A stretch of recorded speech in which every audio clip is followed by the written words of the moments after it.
Zahvaljujući Nikoli Biliću, studentu turizma i dvojici njegovih drugova sa foruma Skyscraper City, potencijalni turisti ili slučajni surferi mogu da vide kako izgleda Novi Sad. Do sada su napravili preko 400 3D objekata koji su prihvaćeni i postavljeni na Google Earth. Kada je Željko Zdravković počeo da radi Beograd, tada sam ja dobio ideju da pokušam da uradim Novi Sad. Prvo sam radio izvršno veće, gradsko kuće, znači nekih par bitnih modela. Pridružili smo se dvojica i još kolega iz Novog Sada, Nikola Roganović i Ferenc Kovač iz Rumenke. Oni su isto počeli da rade te modele. Tako smo dobili malu ekipu koja je počela da gradi ceo Novi Sad. Ili recimo sad, ako hoće dođe na Exit ili uopšte Novi Sad da postane neki turista iz Nemačke, Britanije, nije bitno, znači iz bilo kog dela sveta. Dođe pogleda i može se upoznati lakše sa Novim Sadom, jer svakako lakše preko 3D modela nego preko same satelitske slike. Evo kako nastaju 3D građevine. Određena zgrada se fotografiše, što je najkomplikovaniji deo posla.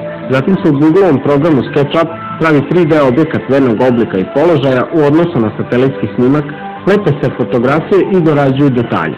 Gotove zgrade šalje se Google na proveru i odobrenje. U regionu prilike Novi Sad, znači bivši Jugoslavije drugi po izgrađenosti, naravno tu Beograd je prvi naravno, dalje Novi Sad prati Podgorica, naših gradova Srpske, imamo Pančevo, da Subotica nešto počinje da se gradi, malo imamo Vršac. Či uglavnom ima dosta Kragujevac je znatno napredovo za zadnje vreme.